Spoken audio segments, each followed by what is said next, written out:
ছাত্রী ছাউনিতে তো একজন বৃদ্ধ মহিলাকে আমি দেখছিলাম সকালে, এখন আছে কি না। বৃদ্ধ মহিলার কি তা আমি জানতাম নাই তো। ওই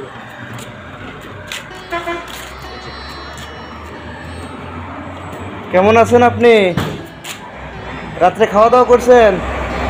খাওয়া দাওয়া হয়েছে? আপনি কি এখানেই থাকেন? আপনার কেউ নেই? আমি কিছু খাবার দিলে খেয়ে নিতে পারবেন?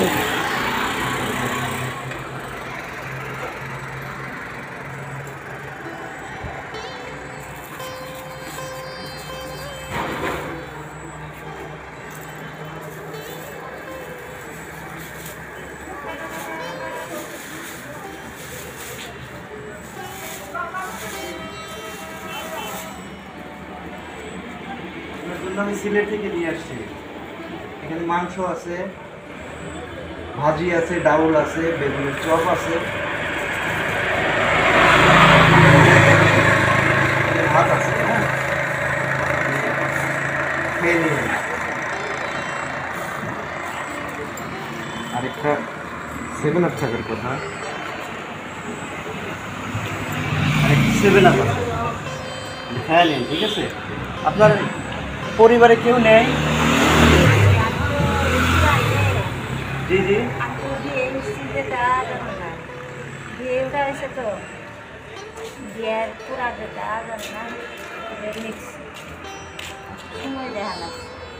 আপনার বাড়ি কোথায়?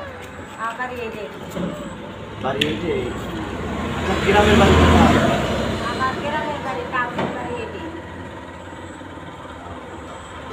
এখন একলা একলাই জীবনযাপন করে?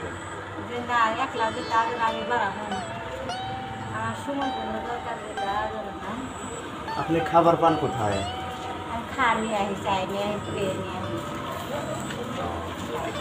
পোশাক আদি নাই পরার মতো?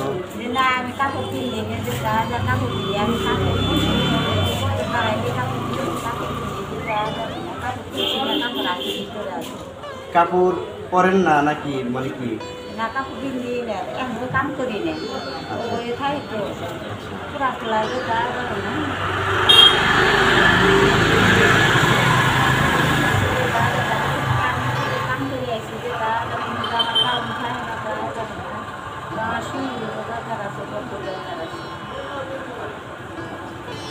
আপনি একটু খেয়ে নেন, মানে অনেক দুপুরের খাবার তো, একটু খেয়ে নেন, নাহলে আবার বাসনা হয়ে যেতে পারে।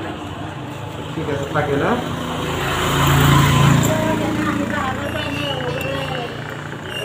আমি এখান দিয়ে সকাল সন্ধ্যা যাই, কোনো সমস্যা হইলে বললেন, বুঝছেন?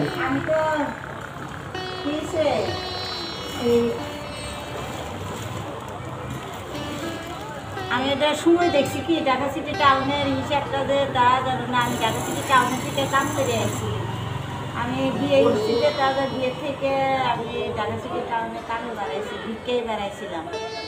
এই পুরাতে ভাত খোলায় ভিক্ষায় বেড়াইছিলাম, তো পুরা খোলা হয়েছে, বিয়ে উঠছিলাম যে তাদের সংসারে আমি দাম দিছি, ওরা আম দিছি, খাবার দিছি, ওইভাবে দিছি। আচ্ছা, তাহলে থাকে না, আপনি পানি এনে খায়, পানি নেই, আপনি খায় নেন, বাসনা হয়ে যেতে পারে। ঠিক আছে। তো আসলে কি বলবো, আমি আসলে অনেক দিন ধরেই দেখি ইনি এখানে থাকেন। আমি গত মিটিংয়ে যখন আসি, গত মিটিং থেকেও আমি তার জন্য খাবার নিয়ে আসছিলাম, কিন্তু দুর্ভাগ্যবশত আমি তাকে পাই না পাই আমি চলে যাই। তো আজকেও আমার তো আসলে মিটিং হয়, প্রত্যেক মান্থলি মিটিং হয়, আমি ওষুধ কোম্পানিতে চাকরি করি। তো সেই মিটিংয়ের সুবাদে কিন্তু আপনারা জানেন যে কিন্তু আমাদের মাসিক যে মান্থলি মিটিং হয়, সেখানে কিন্তু মোটামুটি একটা ভালো ধরনের খাবার আমাদের কিন্তু দেওয়া হয়। আমি সেই খাবারটাই আসলে আমি নিয়ে আসছি ওনার জন্য, এবং তাকে দিলাম। আমার মানে আসলে ইচ্ছা ছিল তাকে ভালো একটা খাবার তাকে খাওয়ানো। আমি আজকে পেয়েছি, আমার খুব ভালো লাগতেছে মনের ভিতর। তো এটাই আর কি। ভালো থাকবেন সবাই, আর ওনার জন্য দোয়া করবেন।